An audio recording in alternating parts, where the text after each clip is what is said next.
Ahora no tanto, porque Nueva York está como de loco. Pero claro que me gusta y hay que ir, hay que hacer el cambio, hay que sacar los locos que están en Nueva York para que vuelva a la normalidad, con todo el respeto de la palabra, porque hay mucha gente linda. Y bueno, pues esos huevitos Easter con los huevitos de Pascua, yo me acuerdo bastante porque tengo una gran familia americana también y que se celebran bastante, bastante. Yo con mis hijos siempre en el jardín escondía los huevitos para que ellos se levantaran a buscar hacer esa tradición como se hace todos los años allá. Ya están grandes, ya no hacen eso, pero es una tradición muy, muy bonita. Lo que sí es interesante y lo que sí es bonito, porque siempre digo que información es poder, así que vamos a darle la bienvenida al licenciado Gómez, que está compartiendo con nosotros, un gran colaborador de la casa, y por supuesto vamos a hablar de un tema que como que están cambiando las cosas, pero no tanto, pero por lo menos estamos empezando. Vamos a hablar del contrato del inquilino. Qué dolor de cabeza cuando nosotros muy emocionados alquilamos una propiedad, pero para sacar ese inquilino, mire, es como una bomba atómica. Así que buenos días, bienvenido. Y bueno, feliz. ¿Cómo le fue Semana Santa primero? Muy bien, ¿Usted fue de lo que se quedó o se fue? Tranquilo, quizás salida breve, sí. La ida por la vuelta, pero muy bien, tranquilo, con pilas renovadas. Como debe de ser. Vamos a hablar del contrato del inquilino. ¿En qué consiste? ¿Han habido cambios? ¿Ya se hizo el cambio que se iba a hacer? Muy bien, bueno, pues hemos traído este tema porque, tal como menciona Brenda, en los últimos años han ocurrido ciertos cambios, no a través de leyes propiamente, pero sí a través de sentencias del Tribunal Constitucional, que ha jugado su rol en ese sentido. ¿En qué han consistido esas sentencias? Anteriormente, como ustedes saben, y es de manejo que el día a día, ¿verdad? Y la costumbre, pero también la ley, el contrato de inquilinato se rige por el Código Civil, ¿verdad? Y también por un decreto de tiempo de Trujillo, que se buscaba con ese decreto proteger el derecho a la vivienda. Okay. Es decir, por eso ven que esa normativa es muy protectora del inquilino. Del inquilino. Porque en ese momento había como un déficit habitacional y de vivienda. ¿Qué pasa? Que con el tiempo, ahora la tendencia es hacia la protección del derecho a la propiedad y del propietario. Porque ese proteccionismo que quizá tenía la ley en cuanto al inquilino se reflejaba, por decir un ejemplo. Bueno, que la balanza también estaba muy desproporcionada realmente. Un inquilino ya entraba muy chévere, pero para sacarlo era titánico. Y te desbaratan el inmueble y no hay forma de hacer nada. No, y el inquilino lo hacía bajo el amparo también de las propias leyes. ¿Por qué? Porque, por ejemplo, el decreto... ¿No se lo permitía? ¿La ley se lo permitía? No, y que el decreto establecía que la llegada del término, es decir, si el contrato era un año y llegaba el fin de ese contrato. Si él estaba al día, no hay quien lo sacara. Exacto, o sea, eso no ponía fin al contrato de manera automática. Se renovaba automáticamente. Operaba al revés, a veces operaba una renovación automática.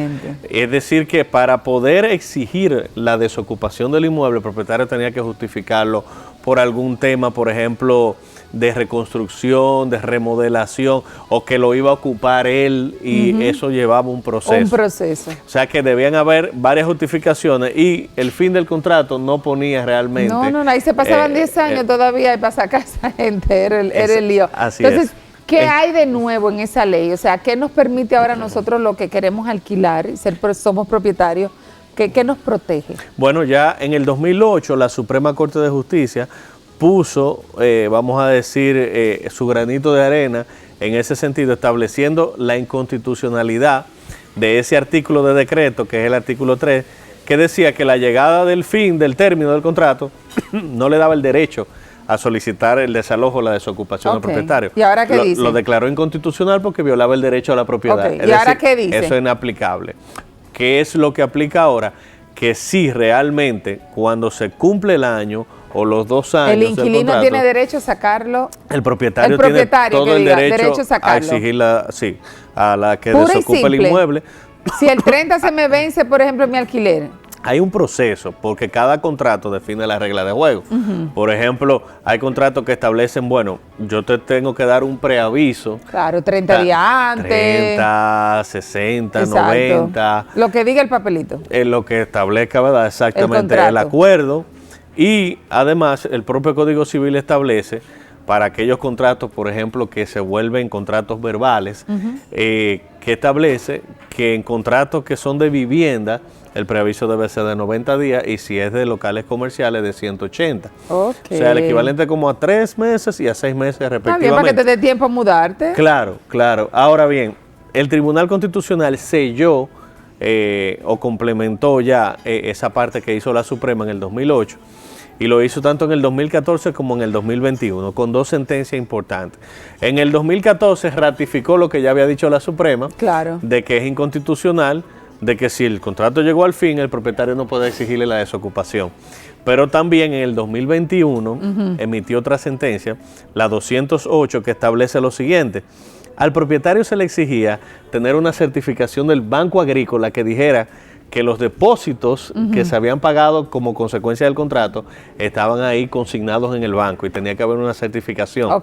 De no hacerlo así y de ir a los tribunales a exigir el desalojo, por ejemplo, de la vivienda, sin esa certificación, esa demanda se caía automáticamente. Inadmisible de una vez. Que mucha gente no sabe eso y no guarda eso. Exacto. O, por ejemplo, simplemente no lo deposita en el banco. No lo deposita en el agrícola.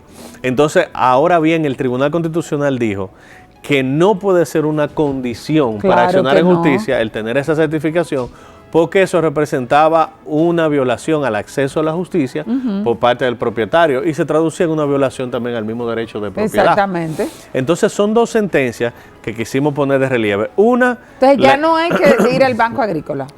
Bueno, sigue estando vigente la ley. Lo que no es obligatorio es tener la certificación para accionar a los tribunales. Pero no, sí, no hay como una doble, porque si ya dijeron que eso no servía para nada, ¿para qué seguir haciéndolo? No para nada, porque por ejemplo el Banco Agrícola tiene una doble condición, no solamente para el propietario, sino también para el inquilino, por ejemplo, aquel propietario que no le quiere recibir los pagos al inquilino.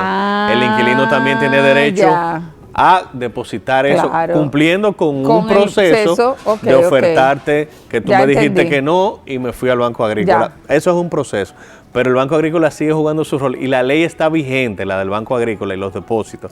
Lo que él exige, o dijo el Tribunal Constitucional, no es obligatorio para un proceso, o para accionar en justicia. O sea que yo creo que es importante resaltar esos 2 elementos. Una, la inconstitucionalidad del artículo 3 del decreto, que consiste sencillamente en que la llegada del fin del contrato sí le da el derecho al propietario de exigir la desocupación. Qué bien, que no, así no era antes. Sí, porque era terrible eso. Era bastante complicado. Y lo otro es, ya no es obligatorio aportar la certificación del Banco Agrícola para yo poder acudir a los tribunales a exigir mis derechos como propietario. Son 2 buenas medidas que se tomaron. Pero vamos también a traer, hemos hablado de los derechos del propietario, también vamos a traer de los derechos del inquilino. Claro, que están en un contrato, porque todo está escrito, se supone escrito, o la mayoría de cosas en un contrato. Correcto, son mayormente contratos de adhesión. Los contratos de adhesión, en buen cibaeño le llamamos contrato lenteja, que usted lo coge o lo deja. Usted va de norte y usted no le va a plantear, ponme el kilovatio a tanto, o a Corazán, mira, los metros cúbicos de agua, cóbramelo a tanto. Y cuando se ve el agua en Corazán no te descuentan. Así o la luz, no te lo descuentan. Pues pasa similar con los contratos de inquilinato, aunque se negocian algunas cláusulas, pero mayormente el propietario es quien establece las reglas de juego, siempre respetando los límites, ¿verdad?, de la Constitución, las leyes y demás. Así es. Bueno, pues muchísimas gracias. Creo que un tema bastante interesante. Todavía creo que hay que mejorar muchísimas normativas y leyes, sobre todo del propietario inquilino, de las 2 partes, para equilibrar. Evitar desgracias, sobre todo, evitar desgracias. Porque yo creo que en esto, ¿qué es el papel que juegan las leyes? Y muchas veces nosotros los abogados, ¿qué papel debemos jugar? De mediadores. Mediador, conciliación. Evitar desgracia entre propietario e inquilino muchas veces. Eso es un lío, alquilar, es un lío. Pero hay que hacerlo de vez en cuando. Así es. Gracias, licenciado. Siempre. Bueno, nosotros continuamos con más aquí. Recuerde que hoy es lunes, enfóquese, ya póngase a trabajar, porque hay que buscar los chelitos que usted gastó.